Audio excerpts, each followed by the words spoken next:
Three imposters posing as HOA enforcers burst into 82-year-old Margaret Sullivan's home, expecting an easy target. They were acting on a tip from a legitimate HOA member who figured an elderly widow would fold under pressure. What they didn't know was that Margaret was the daughter of a World War II veteran, the widow of a soldier, and the grandmother of a fallen Marine. Her 1945 Colt M1911 was loaded, and her resolve was ironclad. The confrontation that followed was seismic, igniting debates about justice, self-defense, and the boundaries of authority. Wait until you hear how it ended with quiet strength, a glass display case, and a community transformed. When a sleek black SUV rolled onto the gravel driveway of Margaret's weathered farmhouse, its tires crunching like a predator's footsteps, she stood at her kitchen window, unflinching. Her arthritic fingers clutched the curtain's edge as her sharp eyes narrowed. At 82, barely 5 feet tall, Margaret hadn't dulled one bit, not after the hurricane that ravaged St.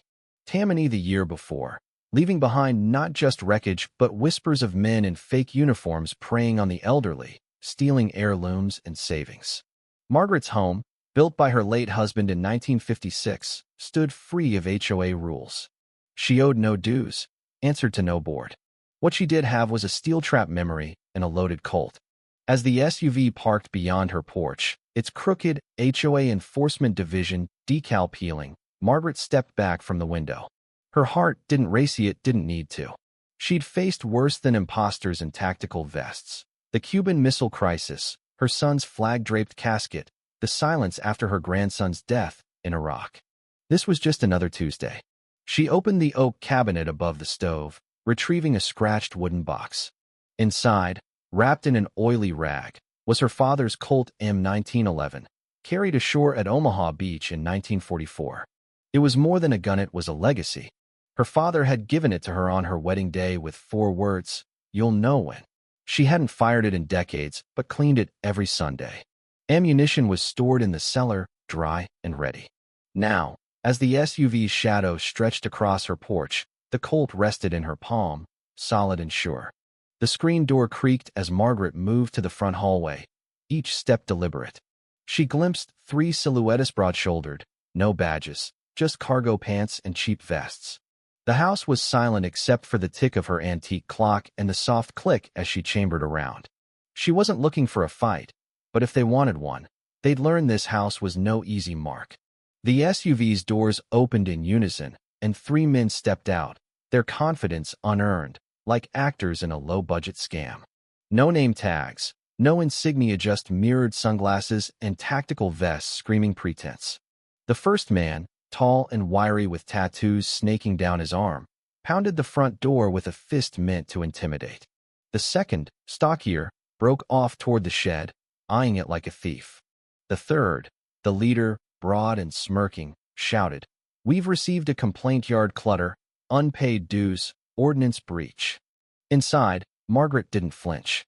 "You have no right to be here," she called, her voice cold as iron. She stayed behind the door, Colt steady at her side. These weren't officials, they were predators.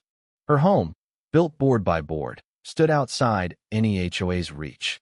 Every neighbor knew it. "Then we'll come in ourselves," the leader snapped, signaling. The wiry man kicked the door, making it shudder. The second tested a side window.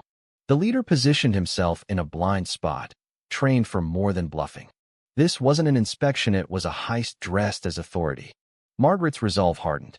She'd lived through wars, buried heroes, and never yielded her ground. As the door groaned under another kick, she stepped back, breath even, letting them think she was just an old woman, alone and outmatched. The truth waited on the other side. The door splintered with a crack, wood chips scattering. The wiry man stepped through, his smirk fading as he saw Margaret, half-shadowed, Colt raised. "Take one more step, and I'll fire," she said, her voice a Bladino tremor. "No doubt, just fact." He laughed, tilting his head. "You can't even hold that steady, Grandma." He stepped forward. The air froze. Margaret's finger, resting on the trigger, moved with precision. The Colt roared, its report shattering the silence.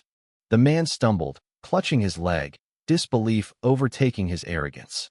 He hadn't seen her strength until it was too late. Margaret stood firm, barrel steady, eyes locked. She hadn't asked for this, but she wouldn't yield. Her home was no place for fear. The gunshot unraveled the intruder's bravado. The leader tripped backward, his radio skittering across the porch. The third shouted, "She's armed. We need to go." But escape wasn't an option. 2 houses down, Robert Hayes, a retired Marine, watched via his security camera. The gunshot wasn't just loud, it was unmistakable. He grabbed his shotgun, dialed the sheriff, and stepped outside. "Break-in at Sullivan's," he reported. "Homeowner fired. I'm moving in." As the imposters stumbled down the porch, Robert emerged, shotgun glinting. "On the ground," he said, voice flat. "Don't twitch." The men froze, one dropping instantly, the other hesitating before complying. Margaret watched from inside, Colt lowered but ready. Her street wasn't a playground for bullies. "You picked the wrong neighborhood," Robert said. "Too many veterans, too many eyes, too many who know what freedom costs." Sirens wailed, closing in. Justice had arrived before the cavalry. When deputies swarmed the property, the imposters were face down, their fake authority gone. The youngest, dirt-streaked and tearful, babbled.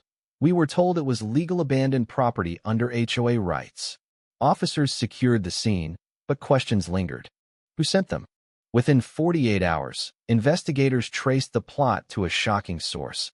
A member of the neighboring HOA board who'd targeted elderly homeowners, feeding addresses to hired imposters for months. Stolen heirlooms were fenced online, the money flowing quietly until Margaret's door. News spread like wildfire. Neighbors rallied, the HOA scrambled, and the scandal rocked the community. Margaret hadn't just stopped a crime exposed a conspiracy. Her generation didn't wait for solutions, they acted. One woman, one shot, one stand had shattered a predatory scheme. In court, Margaret entered with quiet dignity, her cane tapping the floor. The Colt, displayed in a glass case, wasn't just evidence, it was her story. "I defended my home," she said, voice clear. "That pistol was my father's at Normandy, my husband's in Vietnam, beside me when we lost our grandson in Afghanistan. It was there when strangers broke in without right." The room stilled. Jurors exhaled, understanding her defense wasn't just of property, but of legacy. The verdict was swift, not guilty, fully acquitted. Margaret nodded, pausing by the Colt's case. Its message was delivered. Outside, onlookers lined the steps, neighbors, reporters, strangers moved by her courage. Margaret said nothing, but her upright walk spoke volumes. This wasn't just about one moment, it was about what she stood for. 2 HOA board members were later arrested, charged with fraud and conspiracy. Margaret declined a compensation check, instead proposing a city-funded safety program for seniors' free security check-ins, a hotline. It passed unanimously. At the press conference, she said, "I'm old, but others aren't so lucky. Not everyone has a Colt from 1945.